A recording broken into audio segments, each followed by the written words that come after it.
El Panteón es el monumento romano con mayor cantidad de primacías. Es el que está mejor conservado, tiene una cúpula de albañilería que es la más grande de toda la historia de la arquitectura, es considerado el precursor de todos los modernos lugares de culto y es la obra de la antigüedad más copiada e imitada. Miguel Ángel la consideraba obra de ángeles, no de hombres. El punto donde fue erigido el Panteón no es casual, sino que es un lugar legendario de la historia de la ciudad.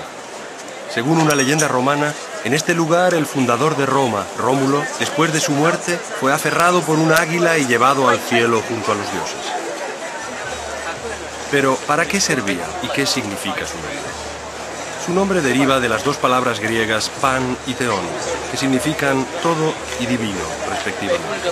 De hecho, originariamente el Panteón era un pequeño templo dedicado a todas las divinidades romanas. Erigido entre los años 25 y 27 a.C. por el cónsul Agripa, prefecto del emperador Augusto, el edificio actual en realidad es consecuencia de sucesivas e imponentes reestructuraciones. En el 80 después de Cristo, Domiciano lo reconstruyó después de un incendio, pero 30 años más tarde, debido a un rayo, se volvió a incendiar. Después de ese acontecimiento fue reconstruido, tomando su forma actual, por el emperador Adriano, que bajo su reino el Imperio Romano alcanzó la cúspide de su esplendor, y es probable que la estructura actual se deba justamente a su espíritu liberal y a sus gustos exóticos. En efecto, el Panteón tiene una estructura cilíndrica de claro estilo romano y una espléndida columnata externa de inspiración griega. Aunque la nueva estructura difería mucho de la original, el emperador Adriano quiso que en la fachada se colocara una inscripción latina que, traducida, significa «Lo construyó Marco Agripa, hijo de Lucio, cónsul por tercera vez». Sin embargo, lo extraordinario del Panteón no está únicamente en su arquitectura o su belleza exterior. El Panteón representa una verdadera revolución cultural, ya que fue el primer templo concebido para gente común. Hoy nos podrá parecer algo natural, pero en la antigüedad los templos eran lugares prohibidos, prerrogativa exclusiva de sacerdotes o vestales. El término templo deriva del latín templum, o sea, recinto delimitado, cuya parte interior era sagrada y a menudo con el espacio apenas necesario para un altar de sacrificio o un brasero para el fuego divino. Los templos se concebían para ser bellos e imponentes vistos desde afuera, pero estaba prohibido entrar, so pena incluso de la muerte. El Panteón abatió este concepto y por primera vez se imaginó un lugar de culto abierto a todos, donde los fieles podían entrar espiritualmente en contacto con la divinidad. Es decir, el Panteón puede ser considerado el precursor de los edificios de culto que luego se edificaron en el mundo, iglesias, sinagogas o mezquitas. Para entrar, pasamos por el atrio, con su imponente conjunto de columnas de granito. Son 16, monolíticas, con una altura de más de 14 metros, algunas grises y otras de granito rosa de Asuán. Estas últimas traídas del antiguo Egipto con un transporte que incluso hoy podríamos definir como excepcional. El portón de bronce, al final de las columnas, no es menos impresionante por dimensiones, ya que su altura de 7 metros representó un verdadero récord para su época.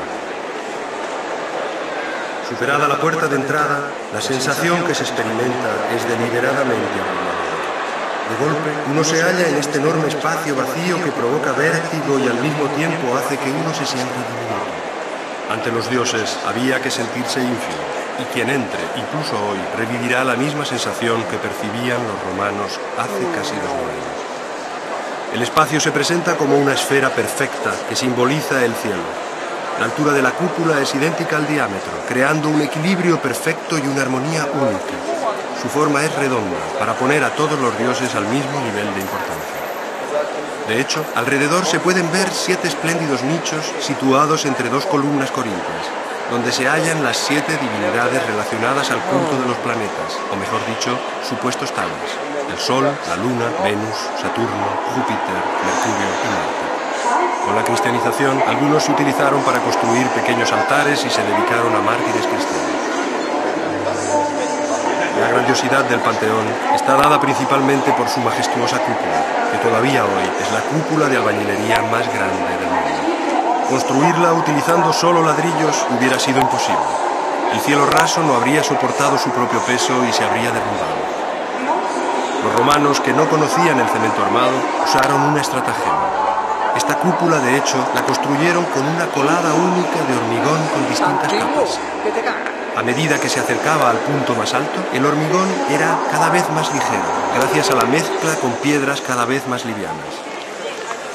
Al comienzo mezclaron el hormigón con travertino, que es muy pesado, y a medida que subía usaron materiales cada vez más ligeros como la toba. La última capa la realizaron con piedra pómez, que es sumamente ligera.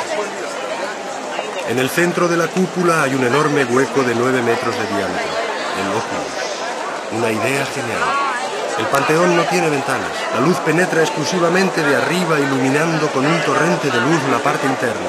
Cerca del mediodía, los rayos de sol provenientes del óculus se vuelven extraordinariamente intensos. El óculus también servía como escape del humo generado por los distintos fuegos sagrados, con lo cual cabe poner en tela de juicio la creencia de que el óculus fue construido para no dejar pasar el agua de lluvia, ya que cuando llueve, llueve también dentro del Panteón. Pero siendo el piso un poco convexo, el agua desaparece gracias a un sistema de alcantarillado. En el siglo VII, el Panteón fue transformado en una iglesia dedicada a María y a los mártires, lo cual garantizó, al menos parcialmente, su conservación. En el siglo XVI, el Papa Urbano VIII de la poderosa familia Barberini decidió quitar toda la cobertura de bronce del techo del atrio para darle otros usos. Una parte se utilizó para forjar 80 cañones para la fortaleza papal de Castel Sant'Angelo. El resto se empleó para realizar una verdadera obra de arte. La parte restante, en efecto, le sirvió a Bernini para realizar el espléndido baldaquín de San Pedro, que está por encima del altar papal en el centro de la basílica. Este hecho, junto a las varias depredaciones de materiales de construcción que en esos años se perpetraban en los monumentos de la antigüedad romana, hicieron que los Barberini quedaran en la historia con un célebre dicho: lo que no hicieron los bárbaros en Roma, lo hicieron los Barberini. Durante aquellos mismos años, por deseo del pontífice, Bernini trató de acentuar el carácter clerical de la estructura, realizando 2 campanarios a los costados del atrio, a los que los romanos dieron el apelativo de orejas de burro. Fueron eliminados en el siglo XIX.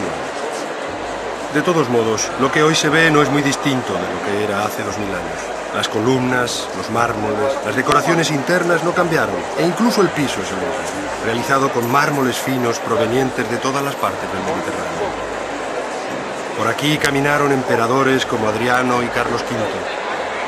Además, el Panteón ostenta el papel de mausoleo nacional. Aquí descansan los reyes de Italia y algunos de los grandes artistas del Renacimiento, entre ellos Rafael. También en este caso fue el precursor de numerosos edificios, como su homónimo de París o la abadía de Westminster en Londres. Hoy, la plaza donde se encuentra esta obra maestra de la antigüedad, Piazza de la Rotonda, es uno de los lugares más concurridos de la ciudad. Fue creada durante el pontificado de Clemente XI y para ello fue necesario demolir muchas viviendas. A lo largo de los siglos, el Panteón ha sido asaltado, cerrado, usado como fortaleza o iglesia, ha sufrido aluviones y terremotos y, sin embargo, ha quedado indemne para hoy, después de 2000 años, regalar a los romanos y a los turistas un paseo con un excepcional escenario de fe.